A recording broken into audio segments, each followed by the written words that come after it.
el día de hoy quiero dirigirme especialmente a la juventud de Guatemala, porque he estado reflexionando en estos días en que se ha venido un cúmulo de cosas: el asunto de la pandemia, el asunto del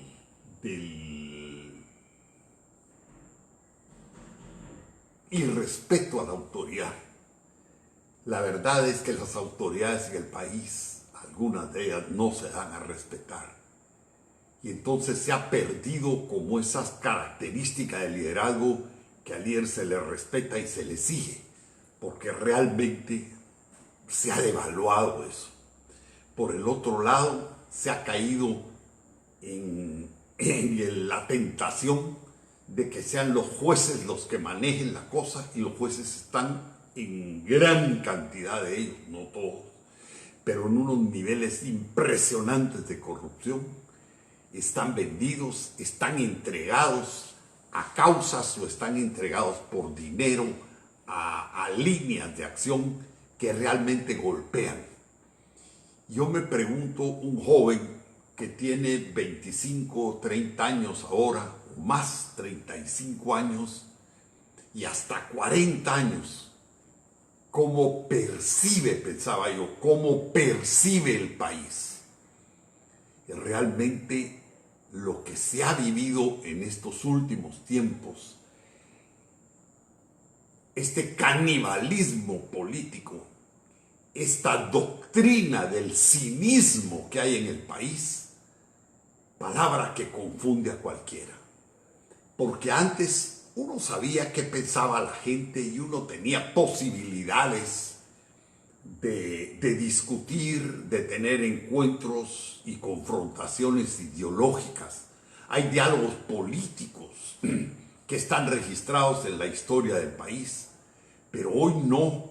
Hoy los argumentos no son con un tema, sino el argumento es denigrar al adversario, es condenar al adversario, es señalarlo, es lo que piense o diga, eso es secundario. Su acción debe estar siempre orientada a destruir al que tenemos enfrente. ¿Y a dónde hemos llegado con esto en el país? Hemos llegado con esto en el país a que se ha perdido el respeto a la ley, porque se ha abusado del uso de la ley. Yo no diría del uso, del mal uso de la ley. Entonces la juventud, yo me pongo a pensar, un joven, ¿qué piensa de la ley? Yo, si fuera joven, no tendría un buen concepto de la ley, ni del derecho, ni de los jueces, ni de los gobernantes, ni de nadie. Porque vemos un gobernante que va y se para frente a una muchacha, le pega una regañada, sigue caminando, va a una reunión con líderes, tiene un altercado con un líder, se gritan mutuamente. Entonces, esa majestad, ese respeto que ha habido o que había antes a la presidencia de la República, por adversario que uno fuera, y los presidentes en la obligación de tener tolerancia, todo eso se ha perdido. Entonces hemos llegado a que el líder no es más que alguien que está al servicio de alguien, pero que no representa la unidad nacional. Nosotros vemos cómo los valores y los principios se han perdido. En algún momento uno encontraba siempre gente que decía: yo por dignidad no hago eso, eso está en contra de mis principios. Hoy, cuando yo hablo con abogados, me dicen: no se encuentra eso. Veo la conducta de los médicos y yo me pregunto: ¿quién le tiene consideración a una persona que está actuando en defensa de una calamidad pública? Y se oye que no tienen medicinas, que no tienen esto, y el pueblo impávido simple y sencillamente manifiesta algún nivel de simpatía. pero hay como aquello de que no reacciona. ¿Qué le pasa al pueblo de Guatemala? Jóvenes, esto no es correcto. Como yo digo, esto no es justo. Esto no se vale. A donde hemos llevado la sociedad no tiene perdón de Dios. Siempre se creó un estado de ilusión, si se quiere, utópico, si se quiere, pero siempre hubo personas en el país que basaron su conducta en el civismo, en el patriotismo, en su afán de ser libres, de tener siempre la oportunidad de escoger. Hoy todo eso se le ha acabado a la juventud. Entonces yo me pregunto, ¿qué es lo que la juventud ve como el futuro?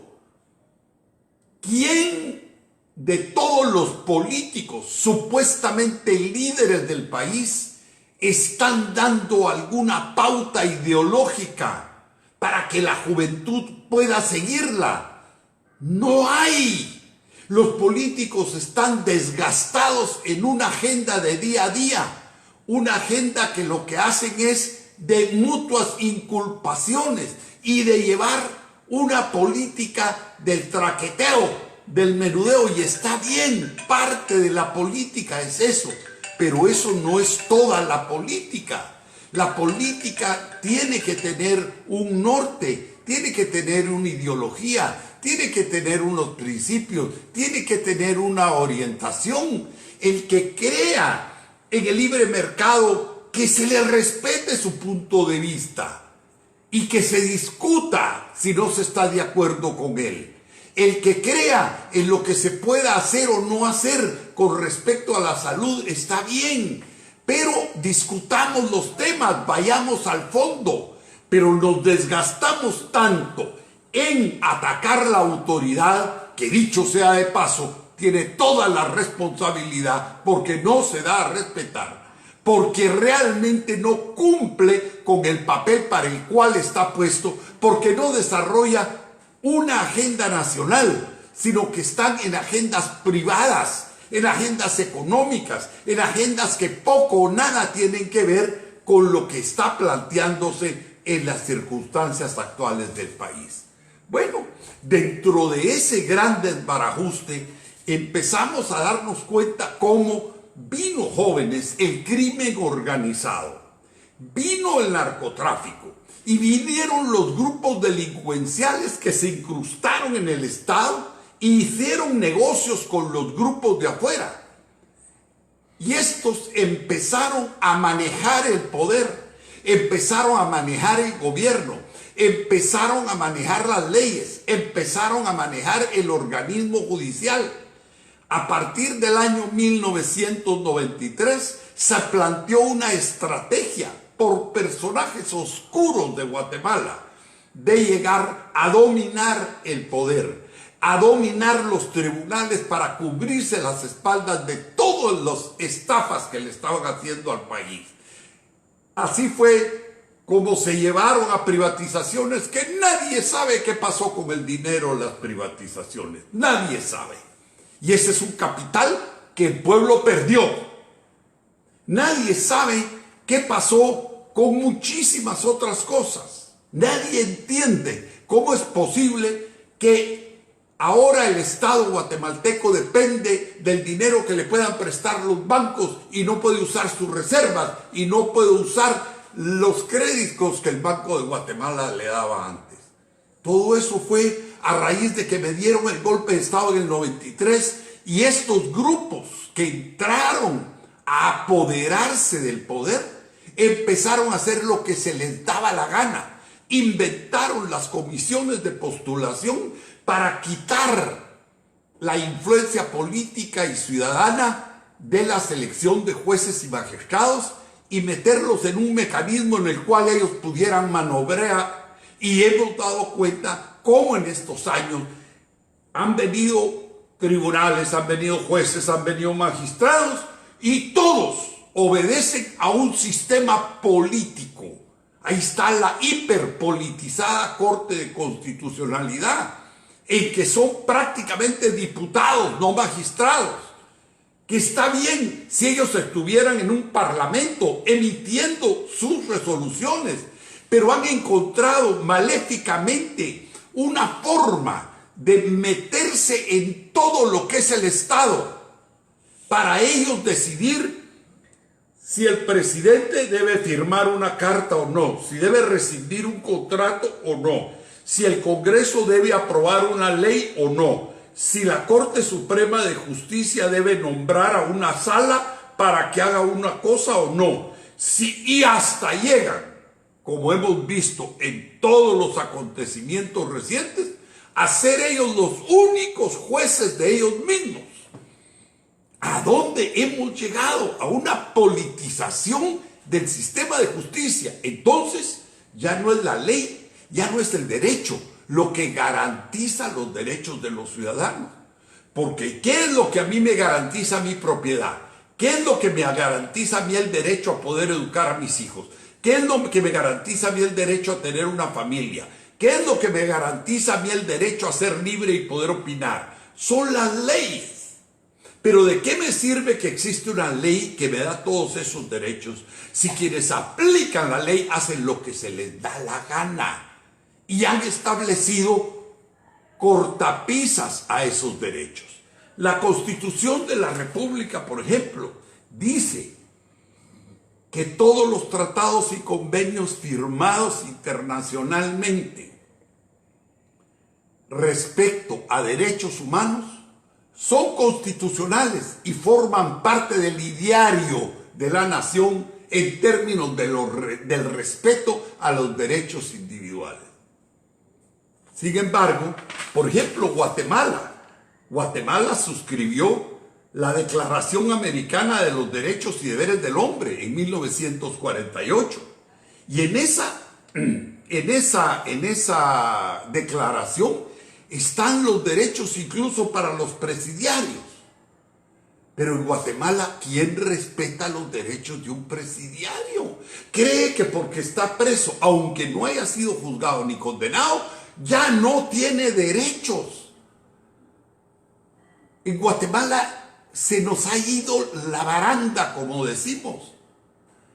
Hemos hecho totalmente una ley paralela, creada por individuos que no están investidos como diputados, ni han sido constituyentes, pero ellos se han abrogado el derecho de hacer la ley. Entonces hay el pacto internacional de los derechos civiles y políticos, en donde se obliga a que un preso, por ejemplo, tenga que ser tratado humanamente, con respeto absoluto a su dignidad y sin que se le apliquen procedimientos o acciones crueles. Y nosotros vemos que ahora, con esta epidemia, tenemos veteranos militares presos, tenemos otra cantidad de gente presa. Pero como están presos, si les da el coronavirus, que se mueran. Eso no es así. Esas personas que están detenidas, aunque muchos de ellos pueden ser mis enemigos, pero yo tengo que reconocer que ellos tienen derechos. Y esos derechos se deben respetar, si yo quiero que en algún momento se respeten mis derechos. Pero si nosotros vemos que a esas personas no se les respetan los derechos, basándose encima de los pactos y acuerdos internacionales en materia de derechos humanos que el país tiene, entonces, ¿a dónde vamos a ir a parar? Si nosotros vemos que viene la Corte Suprema de Justicia hoy, la Corte Suprema de Justicia asigna un juzgado para que trate casos que tienen que ver con los funcionarios y que tienen que ver con los empleados públicos. Y viene la Corte de Constitucionalidad y dice, no, eso no va. Y aceptan una apelación y votan esa resolución de la Corte Suprema de Justicia. Señores, si en la administración de justicia la responsabilidad es de la Corte Suprema de Justicia, no de la Corte de Constitucionalidad, ¿qué tiene que hacer la Corte de Constitucionalidad? Perdónenme. diciéndole a un presidente si debe quitar el párrafo de una carta, si no debe declarar non grata a una persona, si esas son atribuciones del Ejecutivo, esas no son atribuciones de la Corte. Entonces, jóvenes, cuando ustedes ven este relajo, esto quiere decir que en Guatemala ni hay democracia, ni es una república. No, no hay democracia ni es una república. ¿Por qué? Porque es un verdadero relajo. Pero eso no es lo correcto. Por favor, no pensemos que otros países están igual que nosotros. Yo conozco muchos países, incluso africanos, pero hay instituciones que se respetan. En Guatemala las instituciones no se hacen respetar a ellos mismos. Yo hablaba con abogadas litigantes, como Karen Fisher, como Azucena Paredes, y me contaban la angustia de ellos. Un memorándum, la angustia para que les fijen una audiencia, no se las fijan. Y no es por ellas. En el caso mío, yo llevo prácticamente un año esperando que se fije una audiencia para resolver un incidente. Ni siquiera es un recurso ni una apelación, no, es un simple incidente. Y no me la fijan. Pero por el otro lado llega el señor Dionisio Gutiérrez y en 5 minutos le aceptan cualquier amparo. A la señora Helen Mack en 5 minutos le aceptan cualquier amparo. Al mequetrefe de los derechos humanos, que él anda más perdido que el hijo de Limber. No entiende dónde está parado este señor. Él no sabe que es un magistrado de conciencia y que su función es defender los derechos. No importa si es gente de derecha, no importa si es gente de izquierda. Y un derecho humano no es insultar ni atropellar la dignidad de un pueblo. Yo no tengo derecho a atropellar a un pueblo, pero usted, señor, no lo ha entendido. Pero si usted presenta una apelación o un recurso, en 5 minutos le da trámite. Entonces, ¿a qué conclusión llega uno?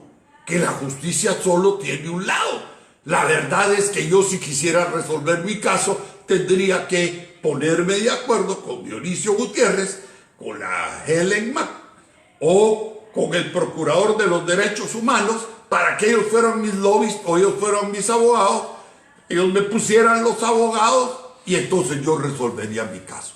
Porque son los únicos a los cuales se les resuelven casos en su favor. Ya sea si meten un amparo absurdo, como por ejemplo pedirle a la Corte de Constitucionalidad que ellos se amparen a ellos mismos. Mire, esto es tan absurdo. Tener un juez que al mismo tiempo es parte, él se juzga a él mismo. Eso no puede ser. En el año 2018, hubo un fallo, el 1158, que hoy me lo enseñaron, de la Corte de Constitucionalidad diciendo que no es posible ser juez y parte en una controversia. Y ahora ellos son juez y parte cada 25 días. Pero ¿quién ellos mismos? Absolviéndose a ellos mismos. Entonces, o nos vamos a ir por la doctrina del derecho o nos vamos a ir por la conveniencia. Cuando ya está en riesgo mi pellejo, entonces sí yo puedo ser juez y parte. Intocables, por ejemplo, esta jueza Ifán, intocable la señora. A ella le meten un amparo y ella misma le mete amparo al amparo y el otro no prospera y el de ella sí prospera. Entonces yo creo que aquí, para que a uno tenga acceso a una llamada justicia, tiene que pertenecer a un grupo. Jóvenes, eso no es correcto, ni aquí, ni en la China, ni en ningún país del mundo. ¿Por qué? Porque el derecho es el derecho y es universal. Y los principios del derecho son universales. La presunción de inocencia, el derecho al debido proceso y tantas otras cosas que están perfectamente definidas en la doctrina y que todo abogado lo debe saber. En países eso es ley. En Guatemala eso es de acuerdo a quién presenta la apelación, a quién presenta la impugnación, quién presenta el recurso o quién hace la gestión. Todos los demás en este país somos parias. No tenemos derecho a justicia. La justicia nos está vedada, nos está prohibida. ¿Por qué? Porque no pertenecemos a esa mafia.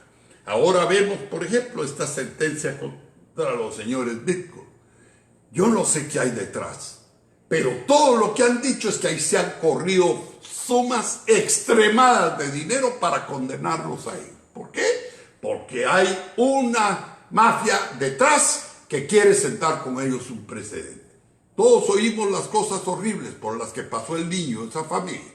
Todos oímos las arbitrariedades y la forma como fue ultrajada la hija de esa familia. Pero ahora les meten 14 años por la falsificación o por haber participado en que les dieran una identidad falsa. Yo me pregunto cuánta gente en Guatemala está involucrada en eso. Y ustedes van a creer que solo 2 o 3 son los únicos responsables. No, hombre, señores, aquí hay que estar del lado de la delincuencia para estar protegido. Si uno no está del lado de la delincuencia y verdaderamente amarrado con quienes han secuestrado la justicia en el país, uno está en problemas en Guatemala. Entendámoslo. Esa es la situación de Guatemala. Mis queridos jóvenes, les digo, eso no es normal. Eso no es correcto. Eso no lo podemos nosotros tolerar. No podemos bajo ningún punto tolerarlo. ¿Por qué? Porque a lo que estamos llegando es a construir para el futuro el país en que no quieren ustedes vivir. A mí ya me queda menos vida que a un joven de 20 años.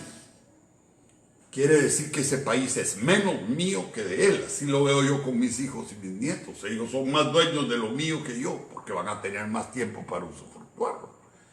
Este país es más de ustedes que de nosotros.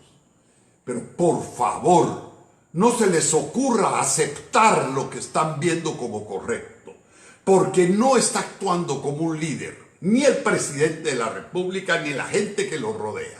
No están actuando con la responsabilidad que corresponden los diputados. Y los jueces, tampoco en su gran mayoría, no están actuando como la República quisiera que ellos actuaran y como la doctrina manda. En nuestro país, lamentablemente, desde que el crimen organizado, el narcotráfico y la corrupción, la evasión de impuestos, el contrabando, tomó poder del Estado, el Estado se desorganizó totalmente. Mire, yo di el golpe porque me cansé de ver la forma como se estaban conduciendo en la Corte Suprema de Justicia y como se estaban conduciendo en el Congreso. Pero quiero decirles una cosa, aquellos que a mí me llevaron a tomar las decisiones que yo tomé son niños de teta comparado con lo que yo estoy viendo hoy en el país. Aquellos eran de biberón, estos son de pacha, de alcohol, de octavo en la bolsa trasera del pantalón. Señores jóvenes, Guatemala no debe seguir por ese camino. Guatemala tiene que tomar otro destino. Y es un destino que les guste o no les guste. Tiene que afianzarse en los principios de libertad, en los principios de solidaridad, de fraternidad y de amistad y de caridad incluso, dentro de los cuales fue fundada esa nación, que muy pocas veces se han aplicado. Y por eso es que estamos como estamos. Pero no debemos perder la esperanza de que algún día nuestro país esté bajo ese rectorado y podamos ver un futuro diferente. Guatemala tiene futuro, pero no con la cultura actual. Con la cultura actual no hay futuro para el país.